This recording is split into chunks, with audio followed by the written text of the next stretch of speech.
Ben Abraão, cujo nome real é Henry Crix, uma vez presidente da Associação dos Sobreviventes do Nazismo no Brasil, foi um judeu polonês naturalizado brasileiro, conhecido como o mais notório e influente sobrevivente do Holocausto em Solo Verde e Amarelo.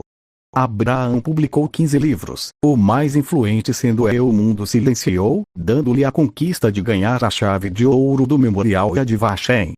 Castan critica, por exemplo, como Abraão é cínico ou cuidado de informações ao usar das afirmações sem fundamentos da Alemanha Ocidental como argumentos que validam os acontecimentos reivindicados do Holocausto em uma clara falácia de apelo à autoridade e apelo popular.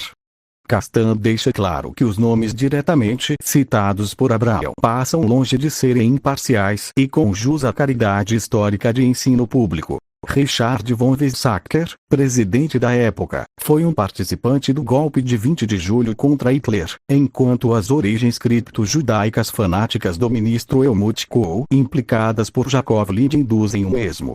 Abraão também usa os depoimentos de Nuremberg, referindo-se como uma prova irrefutável através de um livro, de que os nacionais socialistas foram julgados, se arrependido e implorado por desculpas. Castan rebate facilmente isso, citando os casos de tortura implícita feitos para ganhar as confissões, ditas documentações, e formar um tribunal canguru, cheias de confissões incoerentes umas com as outras, e até mesmo com a realidade. Castan, também, observa o exemplo de uma das confissões obtidas nesse livro, em que se diz que as câmaras de Treblinka apoiavam 700 pessoas em um espaço de 35 m2, o que significaria 21 pessoas por um m2, que seria o tamanho médio de uma cabine telefônica. É citado, seguindo Treblinka, a afirmação de Ingrid Weckert de que os diretores do Yad Vashem foram invalidados a substituição de Treblinka como campo de extermínio em 1985. Uma vergonha. O Ministério da Educação, que está editando livros de história, que são estudados na Alemanha. Eles são sionistas, são judeus. São sionistas, eles são sionistas, são judeus. Que envergonham a tradição alemã. Envergonham a Alemanha. Envergonha a Alemanha. Senhor Deve que levar comissão no dinheiro que mandam para Senhor Israel. acha que Helmut Kohl é também o judeu, amigo dos judeus, o quê? Que ele também fez uma declaração no 50º aniversário da Noite de Cristal, onde ele confirmou as atrocidades nazistas, pedindo desculpa em nome do povo alemão, que ele também é um mentiroso, ou ele tem menos direito a falar em nome do povo alemão que o senhor tem direito para falar? O povo alemão... Vamos examinar quem são esses dirigentes alemães citados e elogiados pelo Sr. Ben. Weizsäcker, o presidente, foi um dos mais submissos dirigentes que a Alemanha teve até hoje. Pior que ele somente o atual Sr. Roman Herzog. A suspeita de que Weizsäcker ter participado no atentado a Hitler em 1944, pois na época ele era capitão do 9º Regimento de Granadeiros de Elite, do qual 19 oficiais, colegas seus, foram fuzilados por traição. No dia 8 de maio de 85, por ocasião dos festejos da derrota alemã. Sim, eles festejam a derrota alemã junto com os dirigentes das nações que venceram a Alemanha. Ele fez um discurso que faz inveja a qualquer traidor, fato que nos levou a denominá-lo, a partir daquele momento, de garoto propaganda do Holocausto judeu. Suas citações constam do meu livro SOS para a Alemanha. Quanto a Helmut Kohl, vou ler um resumo do que consta no boletim número 17, boletim EP, de abril de 97. Helmut Kohl é importante membro da loja Bnai Brit, nome hebreu que significa filhos da união, que somente aceita judeus. Os avós de Kohl, de nome Sara e Salomão Kohn, eram judeus da Galícia, Polônia, e vieram para Viena, onde eram conhecidos como ricos comerciantes. Estão enterrados na galeria do Portão 1 do Cemitério Central de Viena. Seus descendentes mudaram-se posteriormente para Ludwigshafen, no Reno, onde em abril de 1930 nasceu o filho Enoch Kohn, que como político passou a usar posteriormente o nome Helmut Kohl. Esses são os alemães do Sr. Bern que pedem desculpas. Após a derrota, os dirigentes da Alemanha, que chamamos de República Sionista de Bonn, perseguem e encarceram os próprios alemães que reagem às infâmias lançadas contra sua pátria, e é o único país do mundo que ergue monumentos a traidores e desertores e festejam sua própria derrota em companhia de quem os venceu. Pobre Alemanha. Carne queimada nas narinas. O que precisa mais? Precisa mais que isso? Bom, o senhor me diz então, o Instituto Contemporâneo de História Contemporânea da Alemanha, ter assumido que nunca existiram câmaras de gás para gaseamento na Alemanha do Terceiro Reich. Isso, na Alemanha não existia, só na Polônia. Eles construíram na Polônia. São espectadores, estamos diante de um sensacional momento histórico que deve ter custado ao Sr. Bern, no mínimo, no fim do programa, um puxão de orelhas. No calor da discussão, o Sr. Bern, pressionado por Cérbulo, acabou reconhecendo o que nós revisionistas afirmamos há tantos anos: a não existência de câmaras de gás na Alemanha. Apesar dele insistir sem nenhuma prova que as mesmas existiam na Polônia, ele prestou um grande serviço, pois condenou à morte por falsidade, por mentirosos, por difamação, por caluniosos, a milhões de livros que descreviam execuções a gás em Dachau, Bergen-Belsen, Mauthausen, Buchenwald, etc., etc., em caminhões de gás que infestam e poluem o mundo desde o final da Segunda Guerra Mundial, há mais de 50 anos. O Sr. Bern incinerou até um best-seller brasileiro, de autoria de Fernando Moraes, o livro Olga, em homenagem a Olga Gutmann Benário, uma guerrilheira urbana alemã, judia e comunista, que falsamente teria sido executada em câmara de gás em Ravensbrück, após ser repatriada à Alemanha para cumprir a penalidade pela qual havia sido condenada. Contemporâneo de História Contemporânea da Alemanha, ter assumido que nunca existiram câmaras de gás. Mentira vergonhosa. O homem foi tão uma mentira dignificado vergonhosa. que as crianças que nem ainda sabiam falar. É uma mentira dos inimigos do socialismo. Dá licença. É uma mentira dos inimigos do socialismo que defendem as multinacionais. O senhor já acabou? Tá bom. Eu sou aqui, lamento, porque o povo brasileiro repudia qualquer ato de violência.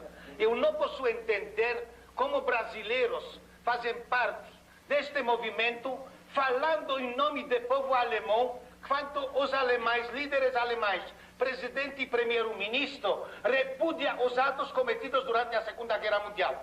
E que alguém quer duvidar nisso, o que aconteceu, aqui tem NS Verbrechen vor Gericht. Então, aqui tem uma coletânea dos ex-heróis. Dá licença. O governo alemão deveria dar liberdade de palavra aos alemães. Me deixa acabar. Não dão? Eles têm medo. Licença, me deixa. Não tem medo que eu vou falar. Ouve. Que você não me deixa acabar, você tem medo que eu vou falar, Tudo sabe? bem, pode falar, eu não tenho medo. Aqui tem os trechos de depoimentos dos criminosos de guerra, ex-heróis que levaram as mulheres e crianças e velhos às câmaras de gás, e depois eles viraram covardes, admitindo e pedindo perdão por tudo isso que eles fizeram. Tratado pelo Sr. Bern é de autoria do Sr. Adalberto Rückerle, dirigente da Central de Justiça do Estado para esclarecimento de crimes nacional-socialistas. É uma organização instituída abaixo de enorme pressão de interesses dos vencedores, e sua função seria para o sistemático esclarecimento dos chamados crimes de força cometidos pelos nacional-socialistas, dos grupos especiais da SD, Serviço de Segurança, ou dentro dos campos de concentração, em ações de agressão e morte. O livro baseia-se em documentos obtidos em arquivos, cuja melhor denominação seria fábricas de falsificação, e de depoimentos obtidos sob pressão, torturas físicas e psicológicas para escapar da morte. Apenas como um exemplo para o citado livro não merecer confiança, informo que o autor confirma a existência de câmaras, plural, de gás em Treblinka, com 32 metros quadrados, que recebiam até 700 pessoas. O autor, no mínimo, teria que voltar às aulas de matemática para não escrever bobagens e ver como consegue colocar 21 pessoas num metro quadrado. Metro quadrado é o tamanho de uma cabine telefônica. Mas tem mais sobre Treblinka. Há pouco menos de um mês descobrimos o seguinte sobre esse campo de concentração, e consta do livro em alemão, Base da História Contemporânea. Lá cita que a senhora Ingrid Beckert, autora de importante obra sobre o mito de execuções em caminhões de gás, fez uma visita ao Museu Yad Vashem de Jerusalém, onde recebeu a seguinte informação de uma das especialistas israelenses após ser perguntada sobre detalhes de Treblinka. Pasmem, diz a especialista israelense: nós já sabemos há tempo que Treblinka não foi um campo de extermínio. Pesquisadores, geólogos e historiadores examinaram várias vezes cuidadosamente as instalações descritas pelas testemunhas, não encontrando nenhuma prova da existência de um campo de extermínio. A existência de tal campo, como descrito, teria obrigatoriamente ter deixado vestígios, fato que não aconteceu. Os únicos problemas de Treblinka são os depoimentos das testemunhas. Portanto, o livro recomendado por Sr. Ben não passa de uma piada. Não existia. A minha mãe morreu na câmara de gás, escolhida por Mengele com dedão esquerda e direita. Eu estive em Auschwitz durante 5 anos e meio e eu... Excetuando o cinema, televisão e a mídia em geral, o Sr. Ben é o maior divulgador do Holocausto judeu no Brasil, pois escreveu mais de 10 obras a esse respeito, com a tiragem acima de 700 mil volumes. Usa a televisão e faz conferência até em colégios. Instrumento usado pelo sionismo para colaborar eficientemente na lavagem cerebral do nosso povo, que na sua ingenuidade ainda o agraciou com medalha, diploma e títulos de cidadão. Vamos examinar algumas das coisas que ele cita nesse programa e as suas contradições. Estive em Auschwitz durante 5 anos e meio e eu estive em Auschwitz durante 5 anos e meio e eu... Essa citação de 5 anos e meio em Auschwitz já havia ocorrido várias vezes nesse programa. Em maio de 1990, um ano após esse debate, ele foi entrevistado na TV Educativa de Porto Alegre. Vamos ver o que ele respondeu. Ficou em Auschwitz? Em Auschwitz eu não fiquei muito tempo. Em Auschwitz eu fiquei mais ou menos 2 semanas ou 2 semanas e meia. Sem saber também. Muitas declarações que ele fez na Bandeirantes, em seguida da TV Educativa. Estive em Auschwitz durante 5 anos e meio e eu... Quanto tempo o senhor ficou em Auschwitz? Em Auschwitz eu não fiquei muito tempo. Em Auschwitz eu fiquei mais ou menos 2 semanas ou 2 semanas e meia. Sem comentários. E eu presenciei o funcionamento dos crematórios e câmaras de gás. Disso que o senhor disse, que nos corpos seriam indícios do gás, etc. Claro. Os corpos foram cremados e os ossos foram moídos e as cinzas, junto com ossos moídos, enviadas à Alemanha para servir como fertilizantes. Agora, caso que alguém pode lá descobrir isso.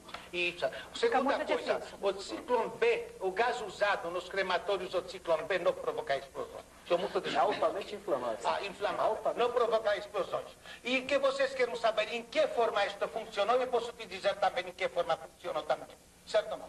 As pessoas esperavam, eram despidas, dizendo a eles que vão tomar banho, foram entregues a eles um pedaço de sabão e uma toalha que vão tomar banho.